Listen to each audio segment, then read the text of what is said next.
tu vois tout ce qui gravite autour de toi. En réalité, la plupart te promettent de pouvoir véritablement contribuer afin que tu puisses atteindre tes objectifs. Mais dans les faits, qu'est-ce qui se passe? Lorsque tu auras besoin de ces personnes, la majorité d'entre eux, en tout cas, ne seront pas disposés à pouvoir t'aider. Et toi, tu penses qu'en réalité, en fait, le fait qu'ils ne sont pas prêts à t'aider, c'est juste un hasard. C'est pas un hasard, mon ami. Tu dois savoir ceci. Si toi-même, tu n'es pas prêt à prendre la commande et diriger les choses comme il se doit pour que toi-même, tu puisses réaliser et concrétiser tes ambitions, il ne faut pas penser que les autres vont contribuer à t'aider. Non. Parce que la plupart du temps, ceux-mêmes qui vous connaissent là, vous êtes déjà en compétition. La plupart du temps, les connaissances même sont déjà tes propres ennemis. Ça peut venir même de ta famille. Ça peut venir même de ton entourage amical. Ça peut même venir de tes très proches. Déjà, vous êtes déjà en compétition.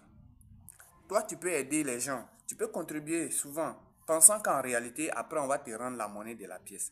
Mais la monnaie là va jamais venir. Parce qu'en réalité, on utilise simplement ton temps, ton énergie pour pouvoir véritablement atteindre les objectifs. Si toi, tu attends à ce que les autres également en fassent pareil pour toi, pour que toi, tu puisses atteindre ton énergie, ou du moins tes objectifs, pardon, alors sache qu'ils ne sont pas obligés de le faire.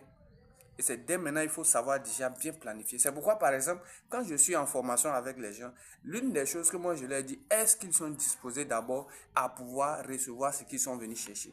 Parce que si tu n'es pas disposé à venir, à recevoir d'abord ce que tu es venu chercher, tu ne vas jamais comprendre.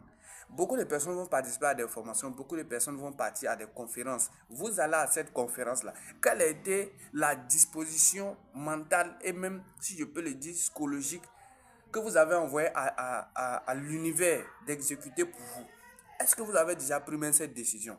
Parce que tant que vous n'avez pas pris cette décision, vous allez participer à cette formation, à cette conférence, mais rien ne va changer. Parce qu'en réalité, le déclic ne va pas forcément venir des gens qui sont dans votre entourage. Ça ne va pas venir forcément de là. Généralement, moi aujourd'hui, dans nos mondes, ce sont les inconnus qui nous aident le plus. C'est les inconnus qui nous sont le plus intéressants ou le plus utiles. Tu comprends un peu? Donc, l'attitude que tu adoptes vis-à-vis de ceux qui t'entourent, vis-à-vis de ceux qui sont avec toi, en pensant qu'en réalité, comme tu as contribué à un moment donné à ce que ces personnes puissent aller de l'avant, ils vont te redonner la monnaie, ça ne va pas se passer comme ça. Ils ne sont pas obligés de t'aider. Donc, quand tu veux aider, quand tu veux faire quelque chose, il faut toujours te préparer et te poser cette question. Est-ce que si je me retrouve dans la même situation, si je suis dans la même posture, est-ce que j'aurai également des gens pour m'aider? Est-ce que j'aurai aussi dans mon entourage des gens qui peuvent m'aider? Si oui, il faut déjà commencer à identifier ces personnes. Parce